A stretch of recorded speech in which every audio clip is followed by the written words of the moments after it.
صحبت رو با عزت شریفی ادامه میدیم. چقدر گذشت سفر امریکا؟ همچون یار، همچون دوست، همچون برادر کنارشون بودم و شاد از اون بودم که خیلی گفتم با هم متحد هستند و در همه کار و فعالیت همیشه کوشش میکنن هم دیگر رو دستی کمک. سرود مهاجری که اینجا ما پخش کردیم این سرود هم همونجا ایجاد شد؟ بله، من این حادثه همه با شما معلوم است. من با وقت قریب 3 روز گریه کردم بسیار به حال برادرای عزیزم، برای هموطنای عزیزم، به حال اون دوستان و برادران و عزیزان و پیوندانی که در غربت داریم. من بسیار جگرخون بودم، با وقت من 3 روز قریب خواب نکردم و این شعر پیدا شد و آهنگش با استاد خیراندیش زنگ زدم، گفتم استاد جان این را برای دستگیری هموطنان عزیزی ما باید کار کنیم. بیکار ششتن به طرف بودن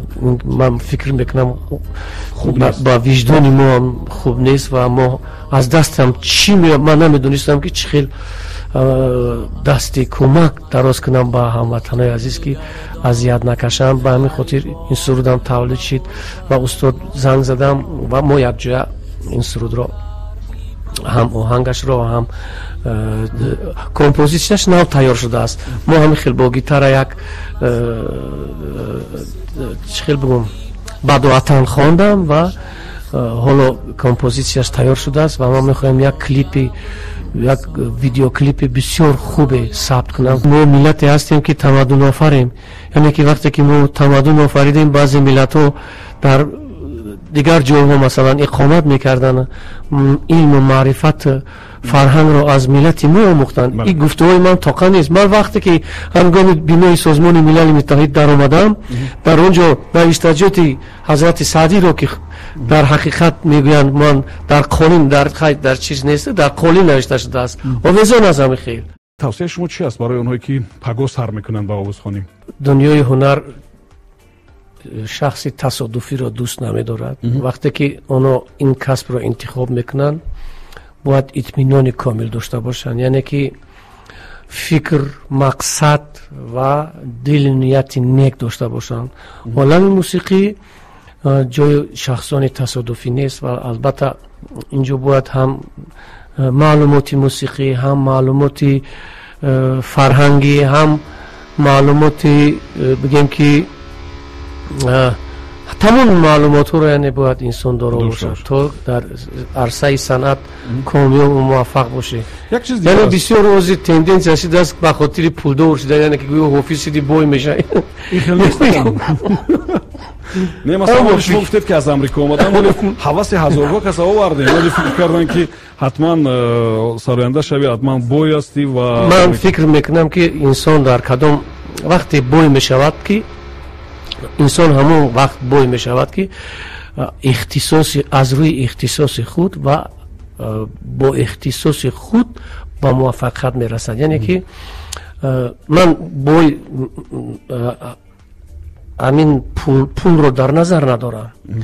بوی انسان می تواند بدن معنویاتش، فکر، خیال، یعنی که بعد که معنویات فکر باشی یعنی که بعد تو میتونی اقتصادیات خدا یعنی با اقتصادی بوی شوی.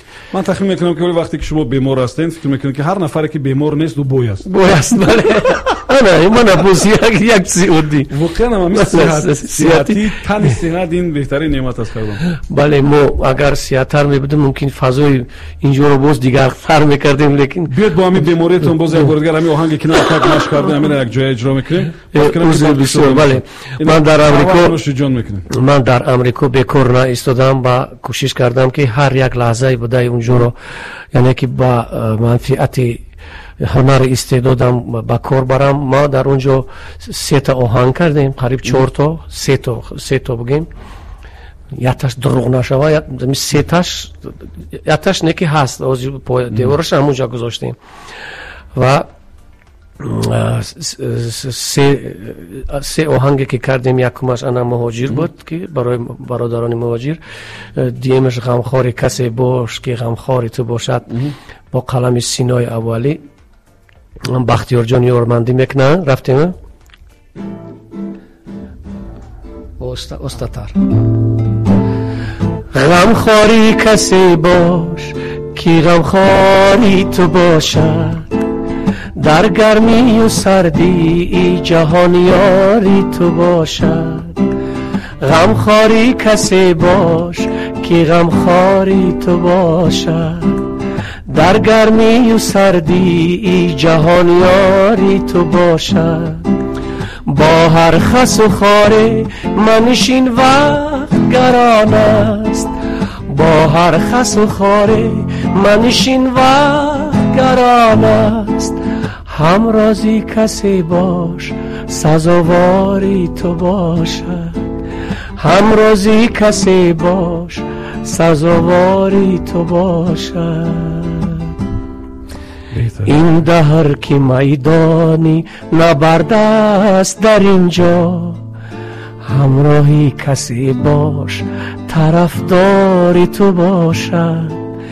این دهر که میدانی نبرد است در اینجا، همراهی کسی باش طرفداری تو باشد.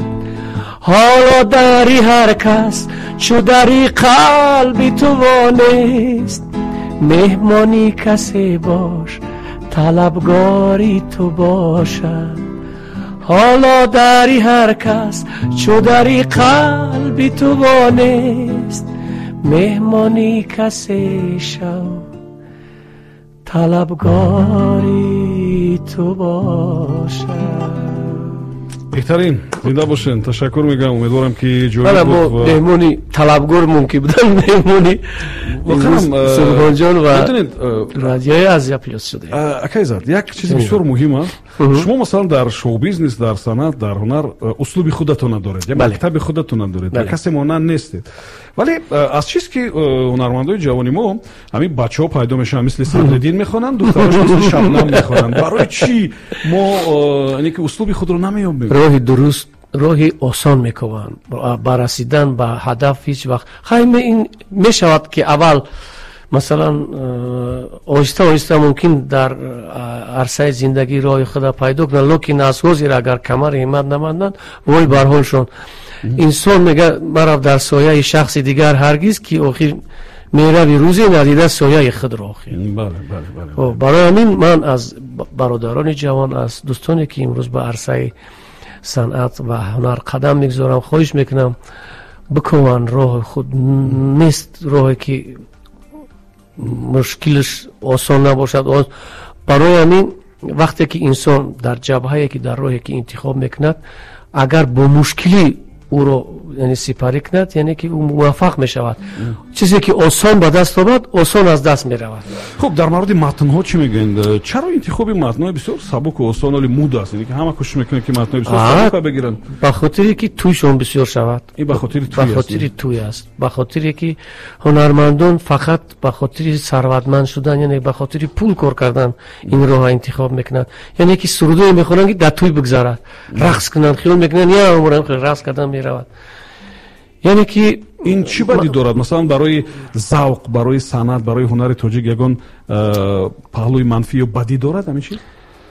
بله، من فکر میکنم که وقتی که معنویات انسان خراب است، وقتی که وای با متن، بر سخنایی که در شاعران ما می نویسند، متنایی که بلند مضمون هستند، از اونها برخوردار نیستند، معنویات آدم خراب می شود. در بسیار معرکه‌ای میریم که صد افسوس از اول تا با آخر فقط رقص است. او برادر، من معرکه‌ای رفتم که باور میکنین راحت میکنی، لذت میبری. ببینین معرکه‌ای میشود که همین توی ما اول که همین رقص سر میشود، گرم گرم گرم گرم تا آخر توی تمام میشود، ماینه سر آدم میپرد. باور میکنین میان بعضی ای بچه‌ها بگیرش، چیکار میکنی؟ بعد همین اولی توی سر میشه، بعد همین سر میشه، چور یک ضرب اوفر، بعد همین گرم با گرم رقم رقم تو توی تمام میشه که گوشت همون آدم همون توی بدگی برمادگی باید توی ما هم علاقه وایشان، یعنی که جوش بیاد. مثلا جای رقص است، جای سرودی به معنی همین را فضیلتا مثل توی ها را علاقه با سناریو کردن در کار است. بله، سناریو قطعی برگزار کردن در کار. بعد جای رقص است، مثلا 10 minut 20 minut رقص کردی با شیشتن در کار. با بعضی چیز کردن در کار که مثلا حلاوت ببرند. یعنی که معرکه‌های تویی ما باید با شو مبادل بگردد، یعنی که مضمونان هم خوب بگردد، در اونجا غزل‌های خوش رو سرایده شود که مثلا مهمونای عالی قدری داریم که وایا پروفسورها نه مثلا در معرکه‌های ما میاد، معلمای استادای دانشگاه هستن، مثلا آدمایی هستن کارمندان دولتی هستن که از کار شلپر شده آمدن اینجا او حافظ ما تا سر نگاه ای بچه بگیرش و رقص بازی مثلا آدمایی هستن که با معرکه برای استراحت میان، دم میگیرن، چیزی معنوی گوش میکنن و راحت او مهم نیست که اول تو خیلی فقط همین رقص باشه. مثلا انسان باید معنوی تماشای داماد عروس لذت ببرن. همین اندیشه رو شما پیشتر هم داشتین یا بعد امریکا پیدا شده؟ نه پیشتر هم بود. من دویم میگفتم با خدا که من همین توی پیش میرفتم میگفتم که برادران همین باید همین رژیسورای پیدا شون که همین برنامه‌های توی را با تنظیم بدارن. یعنی که مثلا همین معرکه‌های ما باید خوی دوی یعنی که از روی سیناریا بگذاره، رنگ اسپکتاکل بشود توی. بعد توی باید توی دور بگه که هزار رحمت بر پدرتون. صحبت رو ادامه میدیم. ما در شو برنامه امکان و عزت شریفی در میمونی ما هست و امیدوارم که ادامه صحبت جالب میشد. و یک سرود نوک اجرا کردین که عزت گفتیم که سلام از تاجیکستان از دوشنبه جان، گفتید که این در همون امریکا تولید شد. بله. میتونیم کمک اجرا کنیم؟ ترجمه. سلام سلام سلام از تاجیکستان، سلام سلام از دوشنبه جان، سلام سلام از تاجیکستان، سلام سلام از دوشنبه جان، سلام به همه یار و دوستان از صدق دل از صمیم جان، سلام به همه یار و دوستان از صدق دل از صمیم جان، سلام سلام از تاجیکستان، سلام سلام از دوشنبه جان، سلام سلام از تاجیکستان، سلام سلام از دوشنبه جان. بهترین هر ذره خاک وطن مقدس است و بی‌بهاست. سخناش فراموش کردم، استاد خیراندیش نوشتن ما خواستیم در اول کنسرت این ترانه را اجرا کنیم و هم خواستیم که تو کنسرت آماده شود ارنجمنتش، اما متاسفانه آماده نشد. خیلی منم خیلی بداعتان خوندم و بسیار چیزا با کس تاثیر میرسونه. بله در بله. گروه ها واقعا تاثیر میرسونه. خب بیاد صحبت رو ادامه میدیم. در مورد اوسخونی صحبت داشتیم. چون شما اکنون از دیگه حیات خود رو با هنر و با هنرمندی و اوسخونی دیگه بخشیدین. عموما تو کدام اندازه برای هنرمند دانستن تاریخ، ادبیات، صنعت، زبان این چیز بسیار مهم است؟ تو کدام اندازه؟ تو اندازه بی اندازه، یعنی که تو به انتها. انسان وقتی که ما حضرت حافظ میخوانیم، من در یادتون باشد از امریکا با شما در صحبت بدم، ما گفتم یک کتاب است حسن و دل کوشانی است، من نمیدونم از کی است، نه که من توصیه میکنم همه هموطنان را بیان بخونن. در هر یک شعری که نوشته می شود این تاریخ دارد. زلف چی است؟ یعنی که مثلا ما وقتی که شعر میخونیم آن زلفی پریشان کرده شان ندار، این همون تو گفتگی نیست، این یک تاریخی دارد. یعنی که از کدام جای گرفته شده است، یا که خال هند اگر آن ترک شیرازی به دست آورد دلیم به خال هندویش بخشم سمرقند بخور، یعنی این هم تاریخ دارد. یعنی که انسان هنرمند تاریخ باید بداند. و فکر میکنم که اون وقت اگر مثلا زبان و تاریخ و این هویتی بلند دارد، یکی خودشناسی بلند دارد، فکر میکنم که اون وقت متنای بهترین انتخاب میکنه. بله سرودهای اجرا میکند که ماندگار باشن. بله به همین خاطر دانستن تاریخ. مثلا در بسیار طلبه‌های مکتب ما مثلا آدیتوری حساب گیرن میگه همین گیوگرافیا چی در کاره من نمیخونم میرم بیا همین بیولوژی چی در کاره من در کار نیست نمیخونمش. آماده که تو بیولوژی را ندونی قندش نمیدونی وای از چی تیار میشه مثلا این در کارت میشه در دست کن مثلا. یا که مثال عادی اگر بگیم که پیدایشی مثلا خیلی دلخواه چیزا بگیم، یا که مثال چیزی که با انسان ضرر دارد، شکر از معیار زیادش یعنی که با سلامتی انسان ضرر دارد. این چی است؟ بیولوژی است. اگر در مکتب که نخونده باشی همین بدون صنعتکار بودن، یعنی که در حیات هر یک انسان چیزی هستن که لازم میشه. بله بخونم. استاد نظر یزدان گفتگی که حیف چوبی تکیه دیواری کج، حیف تاکی که ندارد متکا. بعد آخر دا استاد میگن که زیرک از زهر خون نادان زهر آلود از شکر. زیرکی هرچند سرگردانی است، زیرکی مفروش نادانی مخر. برای زیرک شدن سرگردانی میشه، سرگردان میشه، یعنی که برای دانش آموختن آدم باید چیکار کند؟ وقت صرف کند، بآموزد، بکوبد، بیابد.